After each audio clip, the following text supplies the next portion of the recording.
राधे राधे, जय हिंद। आज हम इस यूनिट में ईथर के बारे में अध्ययन करेंगे। तो सबसे पहले समझें कि ईथर है क्या।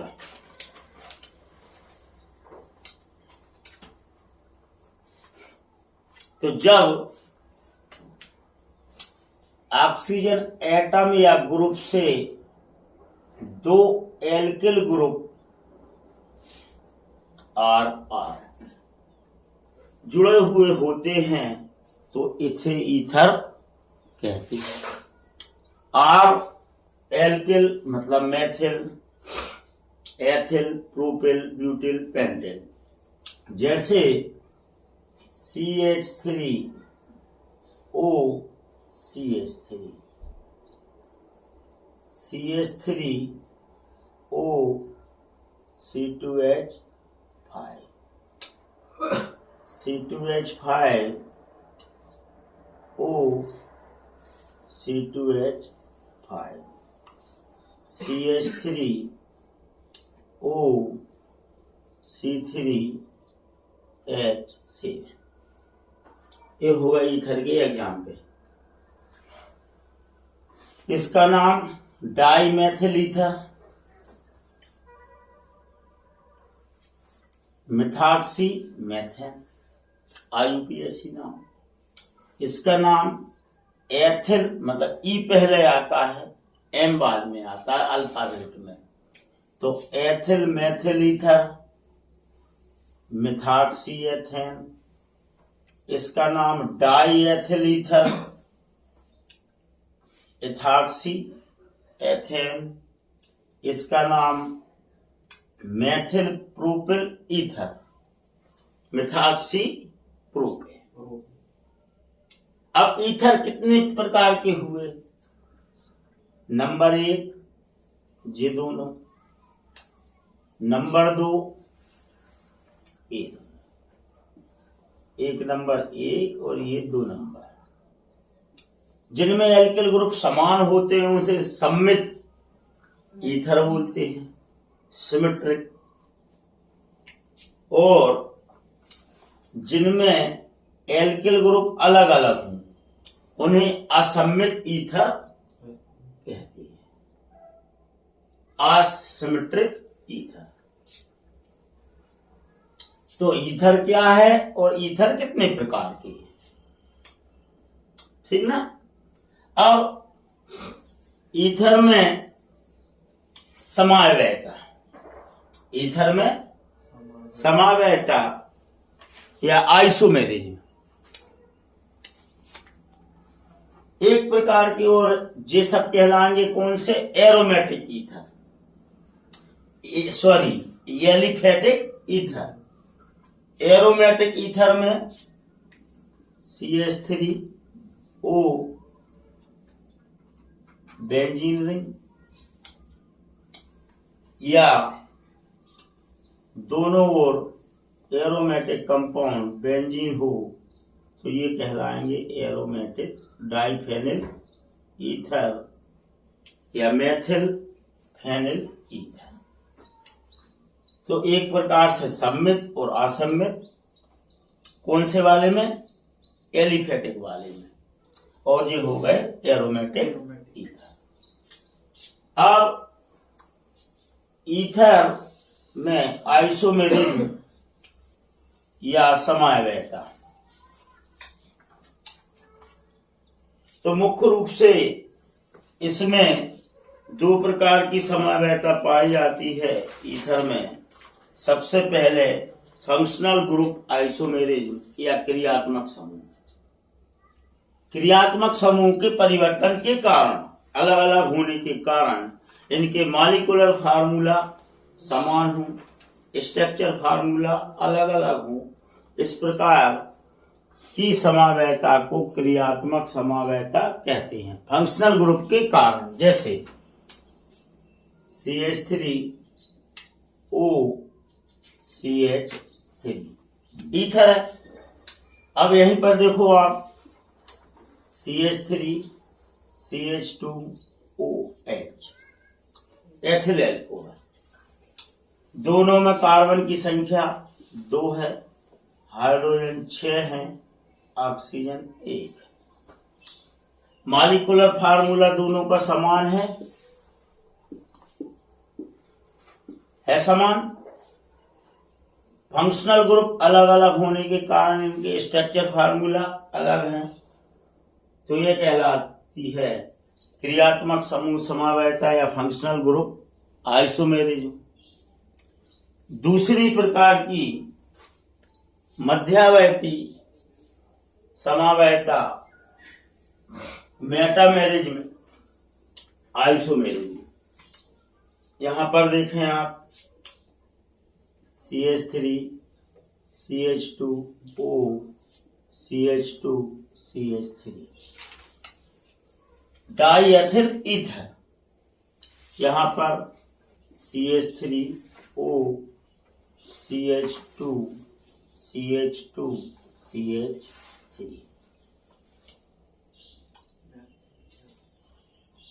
डाइएथिल ईथर, इसका नाम मेथिल प्रोपिल ईथर। कार्बन की संख्या 1 2 3 1 2 3 4 1 2 3 4 4 है। हाइड्रोजन 3 दूनी 6 और 4 10। यहां पे भी 3 दूनी 6 और 4 10 और ऑक्सीजन 1। दोनों अलग अलग प्रकार की ईथर, एक सम्मित है और एक असम्मित है। यह कह सकते हैं कि डाइएथिल ईथर और यहां पर मेथिल प्रोपिल ईथर, दो प्रकार के स्ट्रक्चर ईथर अलग अलग हैं, स्ट्रक्चर फार्मूला अलग अलग हैं और यहां पर मॉलिक्यूलर फार्मूला सेम है। अतः यह मध्यवर्ती मतलब ऑक्सीजन ग्रुप या एटम के दोनों साइड एल्किल ग्रुप अलग अलग प्रकार के और सेम प्रकार के पाए जाने के कारण यह मेटामेरिज्म आइसोमेरिज्म या मध्यवर्ती समवायता कहलाती। तो ईथर क्या है, ईथर कितने प्रकार के हैं और ईथर में समवायता। 3 क्वेश्चन यहाँ आपके कंप्लीट।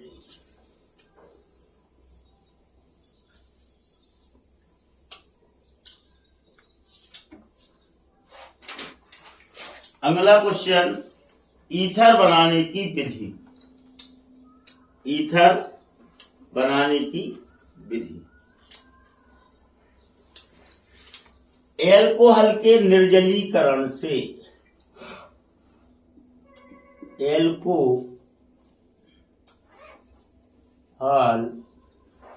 के निर्जलीकरण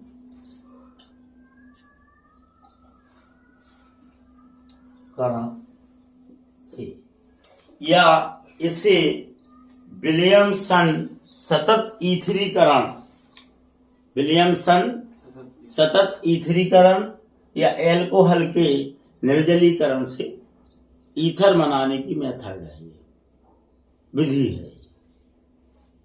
प्रश्न स्पष्ट है। एल्कोहल, कोई भी एल्कोहल ले लें हम, C2H5OH, यहां हम 2 नहीं लगा रहे। इसे हम दूसरे एल्कोहल को इस प्रकार लिखेंगे और कंसंट्रेट H2SO4 की उपस्थिति में जब इसे 140 डिग्री सेंटीग्रेड पर गर्म करेंगे तो अब देखो ऑटोमेटिक आप स्वयं इसको ईथर बनाएंगे। जल का मॉलिक्यूल्स निकल जाएगा और डाइएथिल ईथर बन जाएगा प्लस H2O।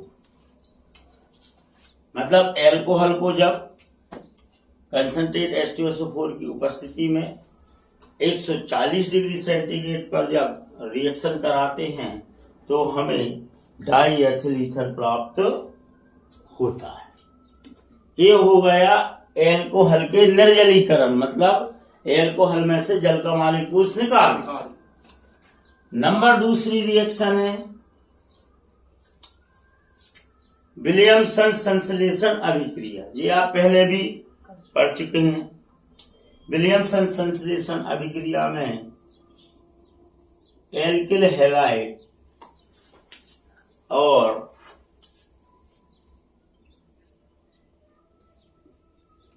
सोडियम एल्काक्साइड या मेथॉक्साइड सेम भी ले सकते हैं और अलग अलग भी ले सकते हैं। मेथॉक्साइड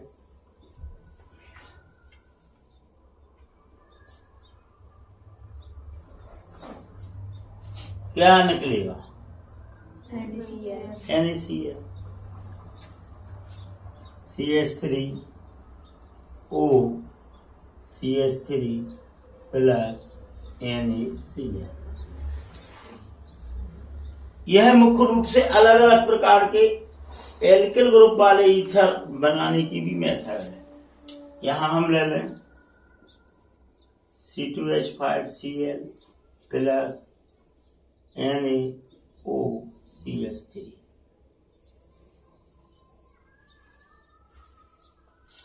ये बन जाएगा आपका एथिल मेथिल ईथर।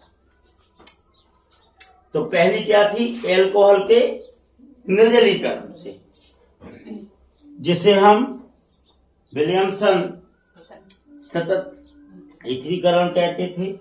दूसरी रिएक्शन है विलियमसन संश्लेषण या सिंथेसिस, अभिक्रिया। इस अभिक्रिया की विशेषता है यह अलग अलग प्रकार के एल्किल ग्रुप वाले और सेम एल्किल ग्रुप वाले ईथर का निर्माण करते हैं।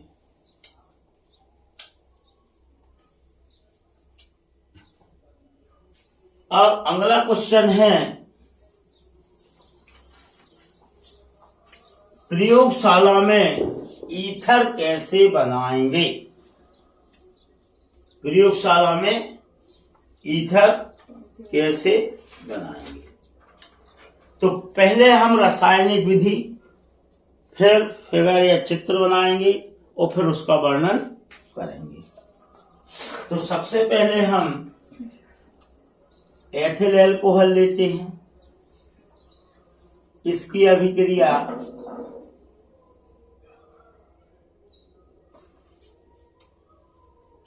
H2SO4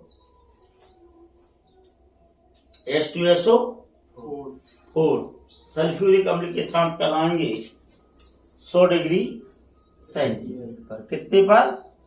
100 डिग्री सेंटीग्रेड पर। तो स्वाभाविक है क्या निकलेगा? -H2O और बन जाएगा आपका ethyl hydrogen sulphate. Ethyl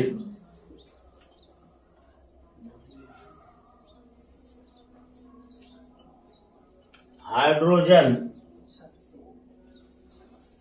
sulphate. यह इथाइल हाइड्रोजन सल्फेट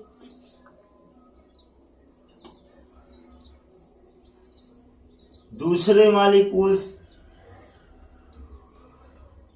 एल्कोहल से क्रिया करेगा और ये H2O जो लिया था हमने जैसा का तैसा 140 डिग्री सेंटीग्रेड पर बाहर निकल जाएगा।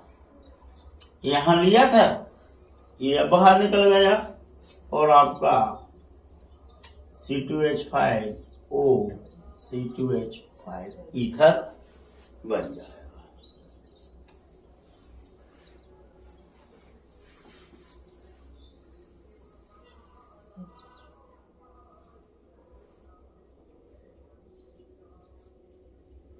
इस अभिक्रिया को अगर आपको डायरेक्ट करना है तो आप वैसे भी लिख सकते हैं जैसे पहली रिएक्शन थी सतत ईथरीकरण वाली।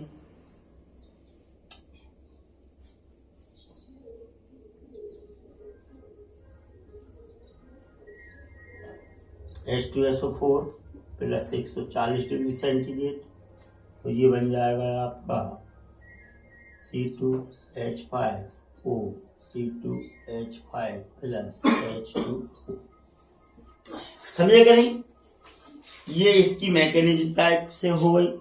और यह एक समीकरण के द्वारा लिखना हमको दोनों रिएक्शन है, मतलब ये स्टेप बाय स्टेप, और ये हो गई संपूर्ण अभिक्रिया।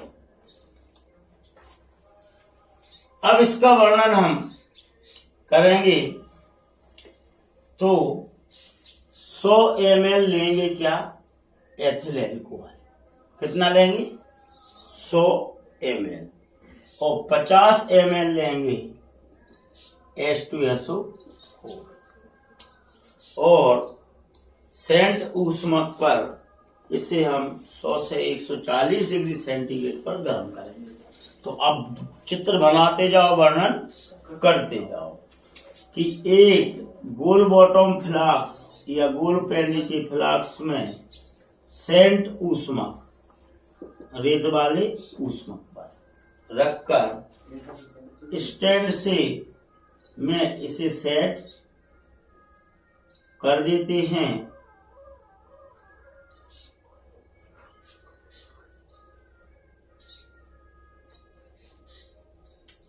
एक कीप के द्वारा 100 ml एथिल अल्कोहल, कितनी 100 ml, और 50 ml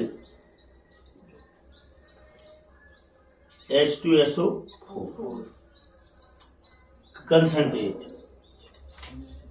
गोल बॉटम फ्लास्क में डालते हैं, और जब इसे बर्नल के द्वारा 100 से 140 डिग्री सेंटीग्रेड पर गर्म करते हैं तो ethyl alcohol ether die ethyl ether में परिवर्तित होता, जिसे एक कांच की नली के द्वारा हम दूसरे गोल बॉटम फ्लास्क में एकत्रित करते हैं। चूंकि यह गर्म और गैसीय अवस्था में होता है तो इसे शीतलक द्वारा ठंडा करते हैं। यहाँ से ठंडा पानी डालते हैं, कूल वाटर, तो यहाँ से ऊष्मा अवशोषित होकर गर्म वाटर निकलता है और हमें लिक्विड अवस्था में ईथर प्राप्त हो जाता है। लेकिन यह ईथर शुद्ध अवस्था में नहीं होता, इसमें कुछ मात्रा में H2SO4 चला जाता है। तो इसे शुद्ध करने के लिए ईथर को तनु डाइल्यूट NaOH मिलाकर हिलाते हैं। इसमें डाइल्यूट NaOH डालकर हिलाते हैं, जिससे कार्बन डाइऑक्साइड और सल्फर डाइऑक्साइड जो बीच में बनती है, कार्बन डाइऑक्साइड और सल्फर डाइऑक्साइड अलग हो जाती है और 50% कैल्शियम क्लोराइड मिलाकर आर्द्रता इसकी सोख ली जाती है और 34 से 35 डिग्री सेंटीग्रेड पर हमें आश्रित ईथर प्राप्त होता है। इस प्रकार हम प्रयोगशाला में ईथर का निर्माण करते हैं। राधे राधे, जय हिंद।